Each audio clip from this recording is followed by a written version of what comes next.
Hello and welcome to MF Corner. I'm Sonal Bhutra in the Mumbai studio. Today we put focus on Contra Funds. Standing out from the public is fun, isn't it? And that's what Contra Funds are somewhat like. To understand exactly this and learn the art of finding themes that are undiscovered in the market, we have with us Shibani Sircar Kurian, Senior EVP and Head Equity Research at Kotak Mahindra AMC, and Hemant Rustagi, CEO at Wiseinvest. Shibani and Hemant, thank you so much for joining in today. And Contra Funds, something that we've not discussed in a long time, and this is a category which is generally done well as well. Shibani, let me start with you first up. What is the entire idea behind Contra Funds? When do generally AMCs look at this strategy? And I was looking at the Kotak Contra Fund as well. Some of the known names are there as well. So what is the entire strategy there? Hi, Sonal. Good afternoon. So yes, the basic concept of Contra is that it is a value bias fund. It buys value over price. So what it basically, in terms of philosophy that we are saying, is that it's often better to buy a wonderful company at a fair price rather than a fair company at a wonderful price. So the starting point in terms of investment style is to look at companies that have underperformed the benchmark or which are trading below their long-term average valuation. So there is a value element to it.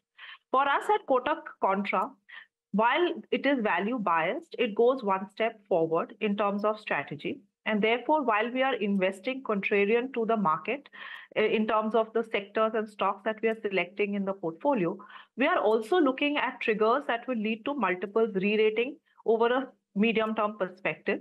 It could be companies where we believe that there could be certain changes in fundamental attributes, which can therefore lead to that multiple re-rating.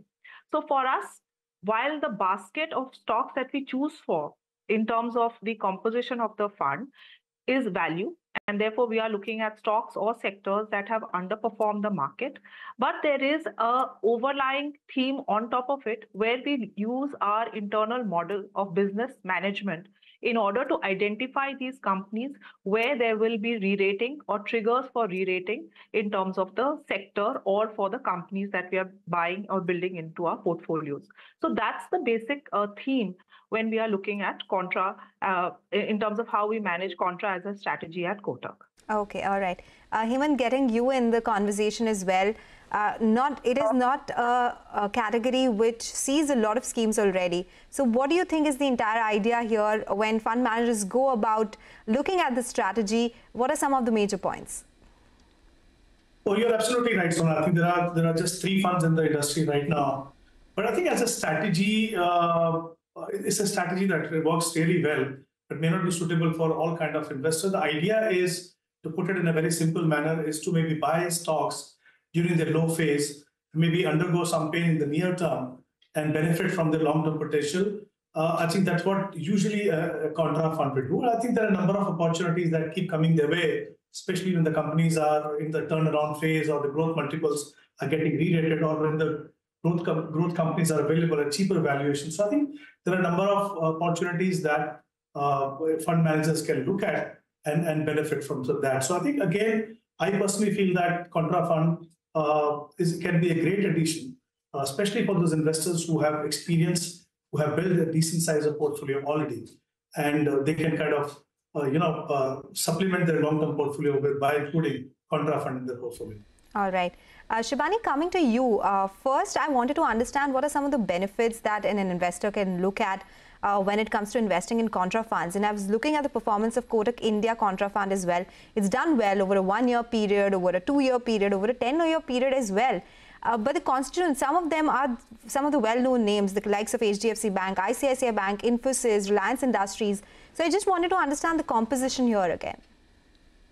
Yes, so, when we start off in terms of building, as I said, the universe of stocks from which we invest in at Kotak Contra Fund, the idea is to find either a stock or a sector which has underperformed the benchmark, stocks which could be trading below their own historic average multiples, or stocks which are trading below valuations of their own peers within a particular sector. And therefore, the starting point of evaluation is value, or looking at investing in companies which are undervalued at this point in time.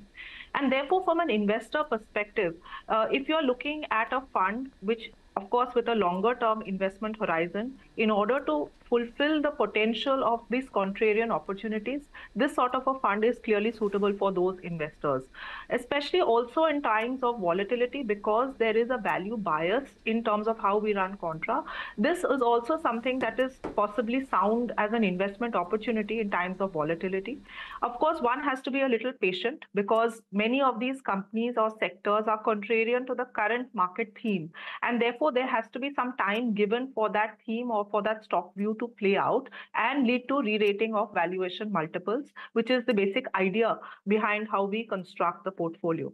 So in a nutshell, when we look at the universe of stocks to invest in, we are investing contrarian to current market theme, and hence there is a value bias, and hence valuations are fairly reasonable. But on top of that, we are putting our own fundamental filters in terms of our internal model, which is the BMV approach of business and management. And therefore, choosing those companies where we believe that there is a clear case for multiples to re-rate from here on. Okay, take that point. That explains it well. Hemant, let me come to you. It's a two-part question. First, what according to you are the benefits of investing in Contra Funds? And second, are returns in Contra Funds better than that of usual equity funds? And is there a time period when these funds do better than those regular funds? Yes, Sonal. I think when we talk about the benefits, there are quite a few benefits of investing in Contra Fund.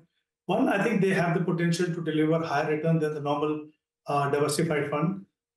Two, as I mentioned earlier, I think a long-term investor or experienced investor can include Contra Fund in their portfolio to supplement their long-term investments, because Contra strategy works very well over the longer term. And also, I think investors benefit from the diversification when there is a rotation between value and growth. And also, of course, they benefit from the capacity and the capability of the fund manager to pick undervalued stock at different time periods. So I think there are a number of benefits. In terms of performance, I would say that almost all the Contra funds that are there have outperformed their benchmark, which is Nifty 500 TRI. Contra fund have consistently done better than plain vanilla diversified fund like flexi cap or large cap. Of course, it's important to mention here that the risk profile of those funds and Contra is very different. And there are times where Contra funds have done better even than large and mid cap or multi cap fund also. So consistently, I think, like I mentioned earlier, if one includes Contra fund in the portfolio, it definitely helps you in benefiting from a different investment philosophy, and also maybe improve your overall portfolio return over the longer term. Okay, take that point. So Shibani, just taking that point forward, would you say these funds are not for first-time investors? Is a lot of risk involved in investments here? Who would this be suitable for in your opinion? Yeah, so a Contra fund essentially is finally a diversified fund. For us, the way we run Contra, our strategy across market caps is flexible in nature. So there is no constraint in terms of market capitalization between large, mid, and small. And therefore, the risks associated with Contra is something that are risks associated with equity funds. Of course, given the category, the risk would be slightly higher in terms of where you would, as you were discussing, say in a flexi cap category. However, remember, as a starting point, when we are looking at Contra as a fund philosophy or a theme, the starting point is to look at undervalued companies. And therefore, from a risk perspective, when you're looking at valuation, we are investing in companies where clearly valuations are, at this point in time, in our opinion, fairly reasonable, or these companies or sectors are undervalued. So from that starting point, remember, these are for investors who therefore have a long-term investment horizon. They want to realize the full potential of these companies as the re-rating opportunities really play out.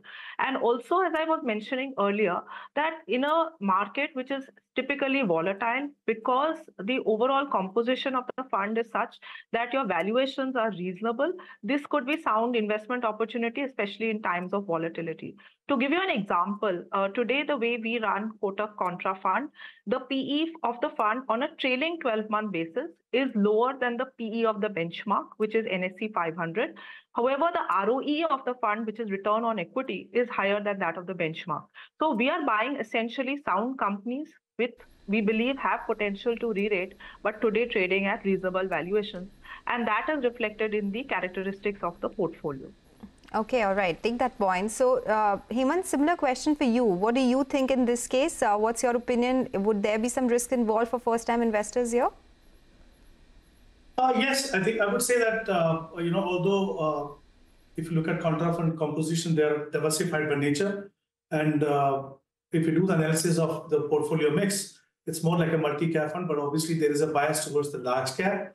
But as I mentioned earlier, the parameters on which the stocks are selected is very different. Obviously, I feel that it's not suitable for the first-time investor. First-time investor should focus on plain vanilla diversified fund, understand the nuances of investing in equity, understand the pros and cons, and how to build an equity portfolio.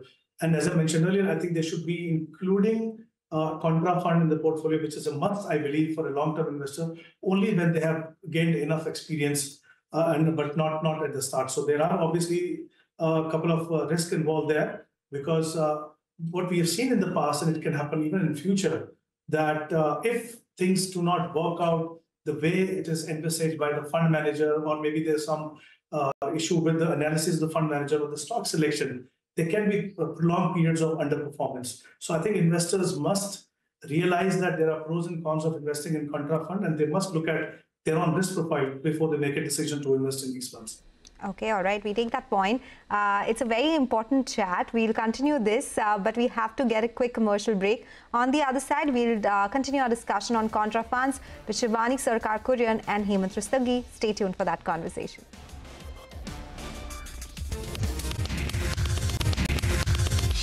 Welcome back. You're tuned into MF Corner. We still have with us Shibani, Sircar, Kurian and Hemant Rustagi. We're discussing and understand everything about Contra Funds in general. Hemant, let me start with you this time, because once somebody has decided that Contra Fund is the way to go to invest in a volatile market, as Shibani was mentioning earlier, what are some of the factors to be considered while investing in Contra Funds? Well, I think this is a very important question. Some of the factors that every investor must consider before investing in Contra Fund to begin with. I think the time horizon has to be longer than what you would usually have for a normal diversified fund, because Contra strategy is something that works over the longer term. So it's very, very important to have a longer term horizon. Second is, I think it's important to look at your own risk profile to see whether you should be investing in Contra Fund at the stage that you're thinking of investing or not. As I mentioned earlier, it's not a great option for the first-time investor, but for experienced investors, yes, Contra Fund can be an integral part of the portfolio. Third is, obviously, one has to look at the long-term performance track record, which obviously is very important, like any other investment decision that you make for investing in equity. And of course, understand the attendant risk of investing in Contra, because like I mentioned earlier, the parameters for selecting stocks and the philosophy itself is very different from what you usually see in normal diversified fund. So I think these are some of the factors that one should consider before investing in Contra Funds. Hemant, you mentioned some of the risks, so I'll just come to you in a bit, because while we talk about returns, very important to understand some risks involved in any asset class for that matter. But Shibani, let me come to you for that question. What are some of the major risks which are involved with Contra Funds and investors should be aware of if they are looking at this particular category? Yeah, absolutely. So obviously, first and foremost, it's an equity fund and it's a diversified equity fund. So the normal risks that you associate with equity is something that one has to bear in mind. Secondly, as we were earlier discussing as well, these are stocks and sectors which today are undervalued, which have underperformed the index over a period of time, and therefore we are investing in it with the view that there will be re-rating of multiples, or there will be some improvement in terms of basic characteristics of the company or the sector, which will help in terms of multiples coming back on track. And therefore, from that perspective, the investor has to keep in mind that some of these play out over a period of time, and hence the actual time horizon, as you were actually discussing just earlier in the question, has to be slightly longer, because in order to realize the full potential of that particular opportunity that has been identified, it might take time. And therefore, that is one thing that everybody has to essentially keep in mind. For us, when we are evaluating a company, as I said, the starting point is, of course, the 5 parameters that I had put in place. But finally, we are on top of that, imposing our own fundamental analysis filter, and therefore, specific issues in terms of business, management quality, corporate governance, those are risks that we continuously evaluate and finally take a decision in terms of the companies that go into the portfolio. So for an investor, of course, keep in mind it's an equity fund, it's a diversified equity fund, and there are risks associated with equity. But also, because it's contrarian in the very nature of the fund, you will have to give it some time for that entire thesis to play out. Okay, absolutely. If it is for short term, there could be volatility. For any thesis to work out, you have to give it some time. Hemant, would you like to add something onto this, the major risks involved here, and what should an investor be aware of?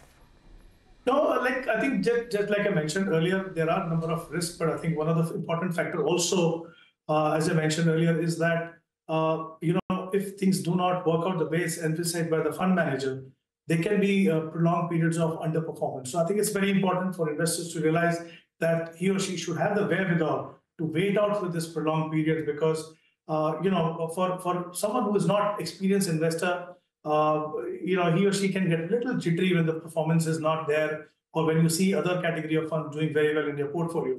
So it's very important to understand and always keep focus on the reason why you have invested in a contra fund, and also understand how contra funds behave over a longer period. So I think it's very, very important to understand, like I mentioned earlier, the pros and cons of investing and how contra funds behave, and then take the plunge. That's exactly why we have experts like you and Shibani on the show, to make the viewers aware about the pros and cons of every investment that they make.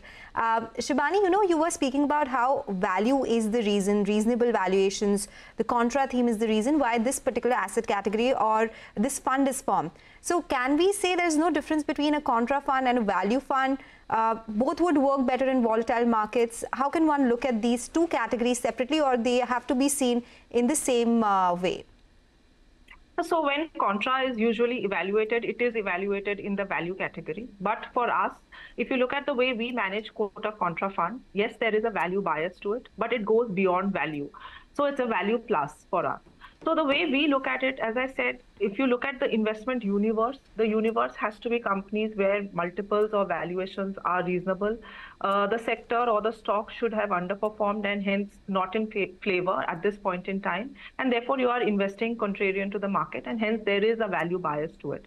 But for us, most importantly, we are looking at companies where we see triggers for re-rating of multiples, something that can change in terms of the composition of either earnings, it could be a management change, it could be change in terms of characteristics of a particular sector that finally lead to re-rating of multiples.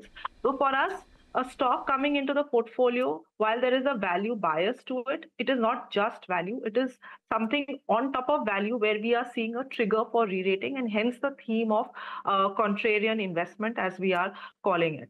Now, for us, for instance, if there is a growth company which has, for example, underperformed in the last 1 year, is trading at multiples which is lower than its long-term history, that company can also form part of the portfolio if we believe that the multiples re-rate back to their own average historic multiples. So in that sense, contra fund would be slightly different from just value investing. Yes, there is a value bias, but I think it goes beyond value when we are looking at the composition of the portfolio. Okay, take that point. Hemant, in that case, how big is the Contra Fund AUM in the industry? And out of the ones that we have, do you have some recommendations? And do you think this category should be definitely a part of anyone's portfolio? Well, yes. I mean, if you look at the current AUM of 3 contra funds that are available right now, I think the total AUM is roughly around 59,000 crore, which is maybe around 1.5% of the total equity AUM. So obviously, the total AUM is not as big if you compare it with the overall equity AUM in the industry. Yes, I think a couple of funds that can be considered out of what is available is SBI Contra Fund and Kotak Contra Fund. Both these funds have done very well. Of course, the investment philosophy within that is slightly different for both of these, but I think both of funds can be considered for investment. You had some more. It definitely be a part of someone's portfolio. Oh yes, definitely. As I mentioned earlier, I think for any long-term investor, a contra fund can be an addition in the portfolio to improve overall portfolio return, and I think to supplement your long-term portfolio. Definitely. But I think it's very important to also ensure that you're not investing in a contra fund very aggressively. While there is a thumb rule that maybe you can have 5 to 10% of your portfolio in that, the thumb rules do not take into consideration your own personal profile. So I think it's important to also look at that and then decide the quantum of exposure to contra fund as a category. Totally take that point, Shibani and Hemant. Such a pleasure having the two of you on the show. It was a masterclass in Contra Funds, so thank you for enlightening us with your thoughts today. But with that, we have to take your leave on MF Corner today, but stay tuned for Closing Bell to take you through the last hour of trade.